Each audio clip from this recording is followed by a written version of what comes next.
Welcome to Suman TV. Health is wealth అంటారు, కానీ మనం ఆ పదాన్ని మర్చిపోయాము. వెల్త్ ఈజ్ అవర్ లైఫ్ అన్నట్లుగా జీవిస్తూ ఉన్నాము. అయితే మనము ఎటువంటి మార్పులు చేసుకుంటే ఆరోగ్యంగా ఉంటాము, మనం చేసిన తప్పుల్ని ఎలా కరెక్ట్ చేసుకోవాలి, మన జీవన విధానంలో రావాల్సిన మార్పులు ఏంటి, సో వివరాలు తెలుసుకుందాం. ఈరోజు మనతో పాటు ఉన్నారు Shantha biotech founder doctor Varaprasad Reddy garu. Sir నమస్తే అండి. నమస్కారం. ఇప్పుడు జనరేషన్ కానీ ఇప్పుడు ఎవరైనా చూస్తే వాళ్ళ వయసుకు తగ్గట్టు వాళ్ళు బాగోట్లేదు. అనారోగ్య సమస్యలు వెంటాడుతూనే ఉన్నాయి, అనారోగ్య సమస్యలతోనే జీవిస్తూనే ఉన్నారు. సో ఎవరి వయసుకు తగ్గట్టు వాళ్ళు బాగుండాలి అంటే ఏం చేయాలి, అసలు ఏం మర్చిపోవడం వల్ల ఇలాంటి సమస్యలు వస్తున్నాయంటారు? సమతుల్యం కోల్పోవడం వల్ల ఈ రకమైన సమస్యలు వస్తాయి. భగవంతుడు ఆయన సృష్టిలో ఒక క్రమం పెట్టారు. ఈ శరీరంలో అనేక ఎముకలు, రక్తమాంసాలు, ధాతువులు ఉన్నాయి. అవన్నీ ఒక స్థితిలో ఉంటే మనం బాగుంటామని ఆయన డిజైన్ చేశారు. మరి ఇవన్నీ సమతుల్యంలో ఉండడానికి ఆయన ఏర్పాటు చేశారే కానీ అది ఉంచుకునే బాధ్యత మన మీద పెట్టారు. మన మీద పెట్టినప్పుడు మనం ఒక మనిషి జీవనానికి, మనిషి కానీ ప్రాణి ఎవరైనా, ఆహారం, విహారం, ఆచారం, ఇవన్నీ కొన్ని సత్కర్మలు ఉన్నాయి. తప్పనిసరిగా ఆహారం తీసుకోవాలి. ఆహారం సమతుల్యమైన ఆహారంగా ఉండాలి. సరైన సమయానికి తీసుకోవాలి, తగిన మోతాదులో తీసుకోవాలి. విహారం అంటే మన జీవన విధానం. ఉదయం నిద్రలేయాలి, సూర్యోదయం కన్నా ముందే లేయాలి. ఎందుకు అంటే దానికి సైంటిఫిక్ రీజన్ ఉంది. సూర్యోదయానికి ముందు మన వాళ్ళు ఏంటంటే సూర్యుడు లేవకముందే లేచి సూర్యుడు దండం పెట్టుకొని ఎందుకు చెప్పారంటే, సూర్యుడు దండం పెట్టమని కాదు అక్కడ ఉద్దేశం. సూర్యుడు దండం పెట్టుకోవాలి, ప్రిపేర్డ్గా ఉండు, శుద్ధంగా ఉండు అని, అంటే అప్పటికే స్నానం చేసి ఉండు అని, అంటే అల్లిగా లేవని చెప్పడం కదా పరోక్షంగా. ఆ విహారంలో సమతుల్యత లేకపోతే ఉదయం నిద్రలేకపోవడం, ఉదయాన్నే దంతధావనం చేసుకోకపోవడం, మనకు విసర్జన కార్యక్రమాలు లేకుండా ఉండడం. కొంతమంది 2 రోజులకు ఒకసారి 3 రోజులకు ఒకసారి విసర్జన కార్యక్రమం. కొంతమంది కాఫీ కూడా ఏం తోముకోకుండా తాగేస్తారు, బెడ్ కాఫీ అని పేరు పెట్టి. అంటే పాటించాల్సినటువంటి జీవన విధానంలో కనీస ధర్మాలు శుచిగా ఉండడం, ఉదయాన్నే ప్రాతఃపూర్వమైన నిద్రలేయడం, స్నానం కావడం, వీలైతే మనసును ప్రశాంతంగా పెట్టుకోవడం, ధ్యానం చేసుకోవడం.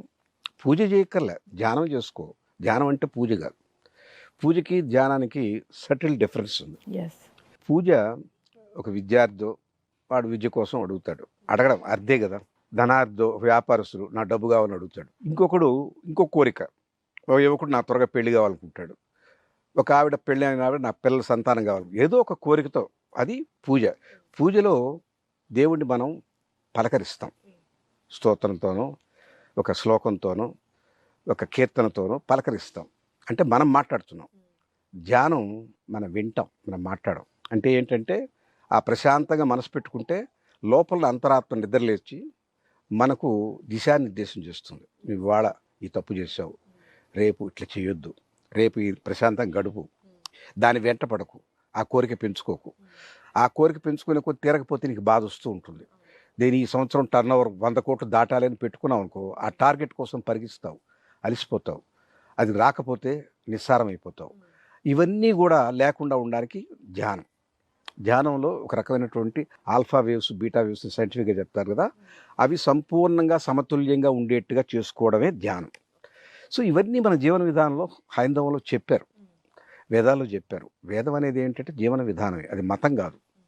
అన్ఫార్చునేట్గా ఇవాళ సెక్యులరిజం వచ్చి అది హైందవ మతం అని పేరు పెట్టేశారు. కానీ ఆహారము, విహారము, వీటికి సంబంధించినటువంటి అన్ని విషయాలు వేదాలు చెప్తున్నారు. ఆ ధర్మం పాటిస్తే అందరూ ఆరోగ్యంగా ఉండగలరు. అవి పాటించినప్పుడు సహజంగానే సమతుల్యం కోల్పోతారు. అవి ఏ రకంగా ట్రాన్స్లేట్ అవుతాయో చెప్తాను. ఆరోగ్యానికి వాత, పిత్త, కఫాలు ధర్మాలు ఉన్నాయి. ఆ దోషాలు సమతుల్యం లేకపోతే ఏదో సమస్య వస్తుంది. బీపీ పెరగడమో, షుగర్ పెరగడమో ఏదో వస్తాయి. అవి సరి చేసుకుంటే అయిపోతుంది. అవి సరి చేసుకునే మార్గం చూడడం మనం వెంటనే ఒక ట్యాబ్లెట్ కొనేసుకుంటాం. ట్యాబ్లెట్ అది సరి చేయడానికి కాదు, దాన్ని కప్పెట్టడానికే. నేను అర్థం చేసుకోవాలి. నాకు తలనొప్పి వచ్చింది, తలనొప్పి వచ్చినప్పుడు అమృతాంజనం పూసుకుంటాం. అమృతాంజనం ఏం చేస్తుంది? తలనొప్పి కారణమైన దాన్ని, ఆ తలనొప్పి మీకు ఎందుకు వచ్చింది అంటే ఏదో ఆందోళన ఉంది లోపల, లేదా లోపలికి ఇన్ఫెక్షన్ ఉంది. దానికి అడ్రస్ చేయకుండా ఈ నొప్పి ఒక సంకేతంగా బ్రెయిన్కి వెళ్తుంది. ఆ సంకేతంగా బ్రెయిన్కి వెళ్ళేటువంటి సంకేతాన్ని అడ్డుకుంటుంది అమృతాంజనం. ఒక మిరపకాయ పొడి అవన్నీ కలిపేది చేస్తారు వాళ్ళు. ఈ మంటకి ఆ సంకేతం దెబ్బతిని బ్రెయిన్ దాకా వెళ్ళదు, ఈ మంట మీదనే దృష్టి పడిపోతుంది. అది నొప్పి తగ్గినట్టుగా అనుకుంటాం. అంటే ఏమిటి? ఆ రోగానికి కారణమైన దాన్ని పరిశీలించకుండా ఆ సిమ్టమ్ని తొక్కేస్తున్నాం. అవునండి. అది కరెక్ట్ కాదు. Yes. సో మన జీవన విధానంలో మార్పు రావాల్సింది ఏంటంటే, మనకి ఏదైనా ఆహారంలో Mm. సాత్వికాహారం ఉంది, రాజసాహారం ఉంది, Mm. తామసాహారం ఉంది. సాత్వికంగా తీసుకునే ఆహారం చాలా తక్కువ మోతాదులో కారం, పులుపు, ఉప్పు అన్ని రుచులు ఉండాలి జీవితంలో. షడ్రుచులు మనకున్నాయి. మన ఆహారం ముఖ్యంగా తెలుగు వాళ్ళ ఆహారం దీని మీద పెద్ద గ్రంథాలే రాయొచ్చు. Mm. ఈ మన ఆహారంలో తీపి, పులుపు, వగరు, కారం, చేదు అనేక రకాల రుచులు ఉన్నాయి. ఈ రుచులన్నిటి సమతుల్యంగా తీసుకోవాలి. అయితే ఏ వేళలో ఏది తీసుకోవాలో కూడా చెప్పారు. Mm. అన్ని వేళలో మీరు ఘాటైనటువంటి మసాలాలతో రాత్రిపూట తీసుకోకూడదు. అది ఆ జీవన ప్రక్రియకి చాలా విరోధం చేస్తుంది. మార్నింగ్ తీసుకునే ఆహారం కూడా చాలా అవసరమైన కార్బోహైడ్రేట్స్ తీసుకోవాలి. Mm. ప్రోటీన్ తీసుకోకూడదు. అర్లీ మార్నింగ్ బ్రెయిన్కి కావాల్సిన శక్తి. ఉదయం లేచి ఆలోచన చేయాలి, ఇవాళ ఏం చేయాలి, నేను ఒక ప్రణాళిక ఉంటుంది. Mm. నా జీవనం విధానంలో ఇవాళ నేను చేయదగ్గ పనులు ఇవన్నీ ఆలోచించే శక్తి కావాలి. బ్రెయిన్కి శక్తి ఎక్కడి నుంచి వస్తుందంటే పిండి పదార్థం నుంచి వస్తుంది. Okay. అంటే మన వరి అన్నం, Mm. బ్రెడ్ అవన్నీ బ్రెయిన్కి ఇస్తాయి. Mm. మీరు ఉదయాన్నే నేను మాంసం తినేస్తాను, చికెన్ తినేస్తాను, ఫిష్ తినేస్తాను, ఫిష్ ఆయిల్ తాగేస్తాను, Mm. ఎగ్ తినేస్తానంటే అదంతా ప్రోటీన్. Mm. ప్రోటీను మన దేహంలో ఉన్నటువంటి అనేక భాగాలకు అవసరం, Yes. అన్ని భాగాలకు అవసరం. Mm. మజిల్ పెరగడానికి, లివర్ బాగా ఫంక్షన్ చేయడానికి, Mm. కిడ్నీస్ బాగుండడానికి వాటి ప్రోటీన్ కావాలి. మరి దీనికో పిండి పదార్థం కావాలి. Mm. ఉదయం తీసుకోవాల్సింది పిండి పదార్థం, మధ్యాహ్నం తీసుకోవాల్సింది ఏదైనా ప్రోటీన్ కానీ ఏదైనా తగు మోతాదులో. దానికి మసాలాలు ఉన్న తప్పులేదు. మన మంచి మసాలాలు ఉన్నాయి మనకు. Mm. ధనియాలు, మిరియాలు, అల్లం, శొంఠి, పసుపు, జీలకర్ర ఇలాంటివన్నీ ఎందుకంటే జీవ ప్రక్రియకి అరిగించే గుణం ఉన్నటువంటి ఆ దానికి దోహదపడతాయి. Yes. మధ్యాహ్నం మనం హెవీగా భోజనం చేస్తాం. Mm. ఆ భోజనం అరగాలంటే ఈ మసాలా దినుసులు కావాలి. Mm. రాత్రిపూట చాలా తక్కువగా తీసుకోవాలి ఆహారం. దానికి సాత్విక ఆహారం తీసుకోవాలి. అయితే వర్ణాశ్రమ ధర్మంలో బ్రాహ్మలు బాగా వేదాలు చదివి అందరికీ ఎడ్యుకేట్ చేయాలి, వాళ్ళు Mm. సమాజానికి హితబోధ చేయాలి Mm. అని నిర్ణయించుకున్నప్పుడు వాళ్ళకి ఎక్కువగా వల్లె వేయడం, Mm. ధారణ శక్తి కావాలి. బ్రెయిన్ చాలా ఎక్కువ పనిచేయాలి వాళ్ళకి. అందుకని వాళ్ళు నెయ్యి బ్రెయిన్ చాలా అవసరం. ఆహారం కూడా పిండి పదార్థం ఎక్కువ తినాలి. అన్నం కూడా ఎక్కువ తింటారు. వాయనాలు లాగించారు బ్రాహ్మలు అంటారే, అదేంటంటే వాళ్ళకి అవసరం. Mm. వాళ్ళంత ధారణ శక్తి ఉండాలంటే బ్రెయిన్కి చాలా పటుత్వం ఉండాలి. అందువల్ల నెయ్యి ఎక్కువ వాడాలి. వాళ్ళకి బ్రాహ్మలకి ధారణ శక్తి పెరుగుతుంది. క్షత్రియులు ఉన్నారు ఇప్పుడంటే, ఇవాళ ఇంకో దేశం మీద యుద్ధానికి వెళ్ళక్కర్లేదు. Mm. కానీ పోనీ అధికారులు అనుకుందాం, ఇంకోరు అనుకుందాం, Mm. కాయ కష్టం చేసేవాడు అనుకుందాం, రైతు అనుకుందాం, అతనికి జవసత్వాలు ఉండాలి. Mm. ఎండలో నిలబడి పనిచేస్తాడు. అతను ఆ శ్రమకు తగ్గ ఆహారంకి Mm. ఎక్కువసేపు శరీరంలో ఆహారం నిల్వ ఉండడానికి ప్రోటీన్ ఉన్నటువంటి మాంసాహారాలు అవి తీసుకుంటారు. Oh. వర్ణాశ్రమ ధర్మంలో క్షత్రియులు తీసుకోవచ్చు, Okay. తీసుకోమనే చెప్పారు. యజ్ఞయాగాదులు చేసినప్పుడు వాళ్ళు బలి పశువులు ఇచ్చి దాన్నే తినేవాళ్ళు. బ్రాహ్మణులు కేవలం సాత్విక ఆహారం తీసుకొని బ్రెయిన్ పెంచుకోమని చెప్పారు. Mm. అందువల్ల ఎవరి ఆశ్రమ ధర్మానికి తగ్గట్టుగా వాళ్ళకన్నీ ఏర్పాటు చేశారు. Mm. అవి వాళ్ళు ఎవరు పాటించట్లేదు. అవునండి. ఎంతసేపటికి అసలు వంటింట్లో పిల్లి లేయటం లేదు. Mm. పక్కన్నటువంటి చట్నీస్కి వెళ్ళిపోదామా, లేకపోతే పక్కన్నటువంటి ఇంకేదో ఫాస్ట్ ఫుడ్కి వెళ్ళి జంక్ ఫుడ్ తినేద్దాం అనుకుంటారు. జంక్ ఫుడ్ వల్ల తామసాహారం అది. Mm.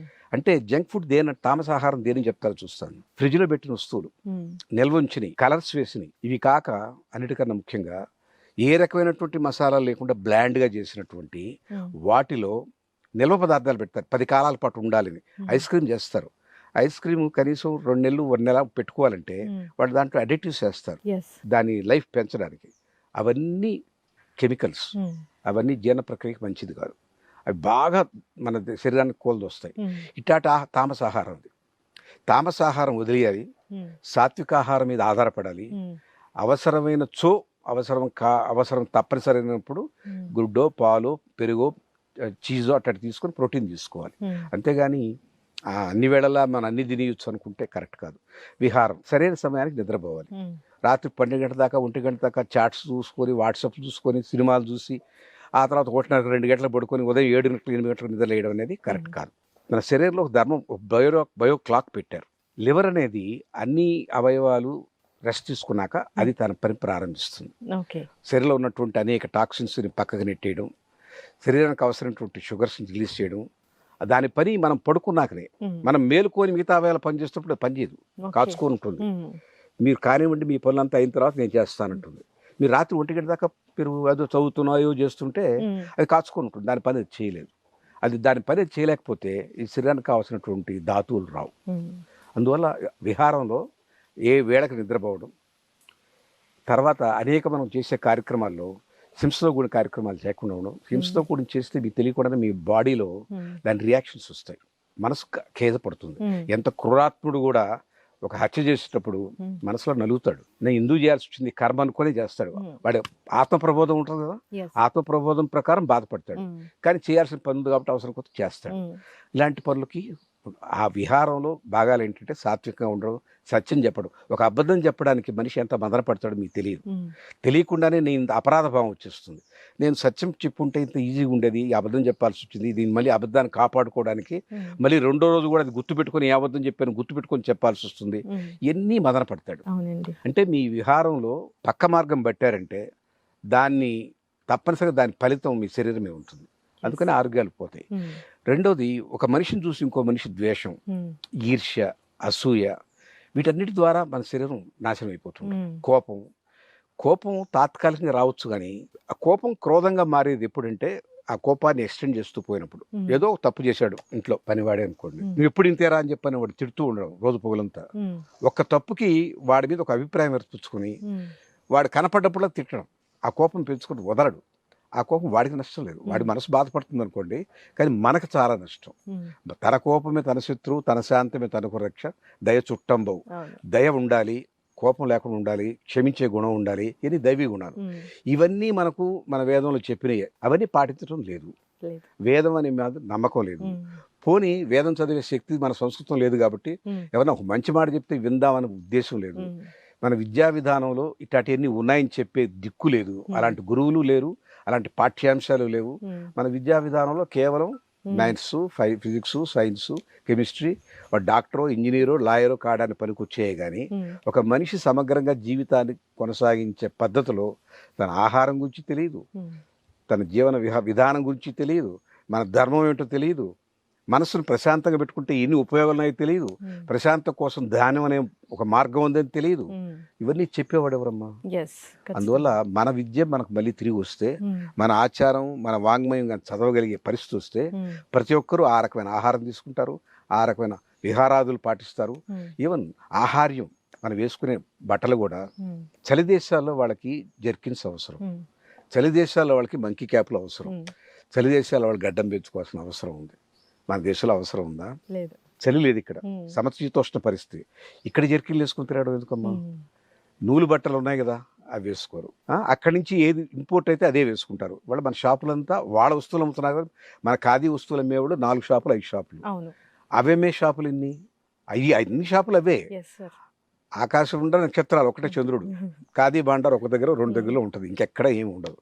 కనుక మనదైనటువంటి ధర్మం మనం పాటిస్తే స్వధర్మం ఉంటాం. దాన్ని స్వధర్మం అంటే కేవలం ఆ ధర్మం మనం నమ్మిన మతం, మనం నమ్మిన దేవుడిని కాదు. మన ఆహారం, మన విహారం, మన ఆచారం, మన పద్ధతి, మన సంస్కృతి, మన భాష, ఇన్ని మన స్వధర్మం.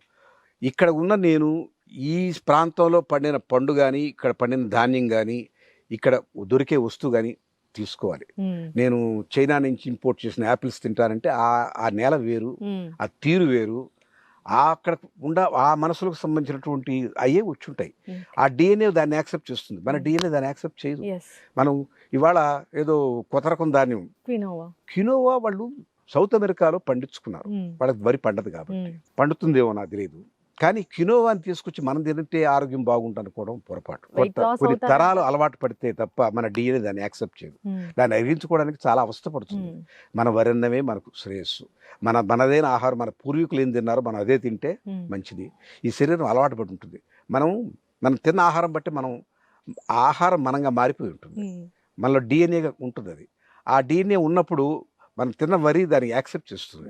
వేరే రకం డిఎన్ఏ వస్తే కుస్తీ పడుతుంది, అవస్థ పడుతుంది. కొన్ని తరాలు దానితో సంప్రదించుకొని దాంతో సంఘర్షణ పడి సయోధ్యకు వచ్చి అరగడం మొదలెట్టేదానికి 2-3 తరాలు 4 తరాలు పడుతుంది సైంటిఫిక్గా చెప్పారు. మరి మనం క్వినోవా తెచ్చేసుకొని తినేద్దాం, మలేషియా నుంచి యాపిల్స్ కొని తినేద్దాం, డేట్స్ అక్కడి నుంచి తీసుకొచ్చుకొని ఎక్కడి నుంచి, మన అరబ్ కంట్రీస్ నుంచి. కరెక్ట్ కాదు. మన ప్రాంతంలో ఏం పండుతుందో అది తినడమే ముఖ్యం. మనదైనటువంటి ఆహారం, విహారం ఉంటే ఆరోగ్యాలు అందరూ బాగుంటాయి. ఈర్ష్యాద్వేషాలు మంచిగా మన పురాణంలో చెప్పారు, సుమశతంలో చెప్పారు, వేమశతంలో చెప్పారు. ఇవన్నీ పాటిస్తే అందరూ వాళ్ళ వయసు తగ్గట్టుగా ఆరోగ్యంగా ఆనందంగా ఉంటారు. ఈర్ష్యా ద్వేషాలు లేని వాళ్ళు ఎవరున్నారు ఈ రోజుల్లో మీరు అన్నట్లు? ఉండాలి, ఉండమని చెప్పారు. అది ఉండేదానికి వీలుగా మనకి కథలు, పురాణ కథలు వచ్చినాయి, కావ్యాలు వచ్చినాయి, ఎంత వాంగ్మయం ఉందమ్మా. ఆ వాంగ్మయం చదివితే తప్పనిసరిగా మార్పు వస్తుంది. You are what you eat, you are what you read. ఈ రెండు మనం మర్చిపోతే, మనం తినే ఆహారం సరిలేదు, మనం చదివే పుస్తకాలు మంచివి కావు. అలాంటప్పుడు మనదైన ధర్మం మనకు తెలియదు. అవి కానీ ఉంటే ప్రతి ఒక్కరు హాయిగా ఉంటారు. చూడండి, పిల్లలు ఏ రకమైన ఈర్ష్యా ద్వేషం లేకుండా ఉంటారు, చాలా ముద్దుగా ఉంటారు, మొహంలో కాంతి ఉంటుంది.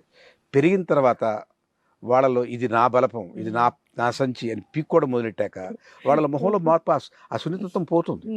అదే చిన్న రుజువు మీకు. అది వయసు వచ్చే కొంది కంపారిజన్స్, పోటీతత్వం. మా పక్కింటి ఆయన నేను అంతస్తుల మేడ కట్టాడు, నేను ఎప్పుడు కడతాను ఆలోచన, వాడికన్నా నా టర్న్ ఓవర్ ఎక్కువ ఉండాలి కోరిక, వాడికున్న కారు కన్నా నా దగ్గర పెద్ద కారు ఉండాలి తపన, ఇవన్నీ మనిషిని దిగజారుస్తూ పోతాయి. సార్ మీరు అన్నట్లుగా పక్కన వాళ్ళకి ఏముందో వాళ్ళకన్నా ఎక్కువ ఉండాలని ఈ ధ్యాసలో పడి కనీసం మన ఆరోగ్యం ఏమవుతుంది, మన హెల్త్ ఏమవుతుంది, ఎప్పుడు మనం డాక్టర్ దగ్గరికి వెళ్ళాలి, ఇలాంటివి మర్చిపోయి ఎప్పుడు అంతా సంపాదించుకున్న తర్వాత అప్పుడు ఆరోగ్యం గురించి ఆలోచించుకుంటే భోజనం చేయడానికి కూడా వీళ్ళని పరిస్థితి ఉంటుంది. హెల్త్ కష్టపడి డబ్బు సంపాదించే తిండి తినడానికే, మౌలిక సదుపాయాల కోసం కదా. ప్రతి ఒక్క ప్రాణి తన ఆహారం ఎవరి మీద ఆధారపడకుండా తెచ్చుకోవాలి. తనకంటూ ఒక గూడు ఉండాలి, తనకు ఆహారం ఉండాలి, తన సంసారాన్ని పోషించుకునే శక్తి ఉండాలి. దానికోసం తపనబడి సంపాదిస్తాడు. కానీ ఆ టైంలో ఆరోగ్యాన్ని విస్మరిస్తాడు. డబ్బంతా వచ్చి చేరుతుంది, అనారోగ్యం ఉంది, మళ్ళీ ఈ డబ్బంతా తిరిగి దానికే ఖర్చు పెట్టి ఆరోగ్యం కొనుక్కుంటాడు. అది నిజంగా ఆరోగ్యం కొనుక్కోవడం కాదు, అనారోగ్యాన్ని కప్పెట్టుకుంటాడు, ఒక దుప్పటేసి కప్పేస్తాడు.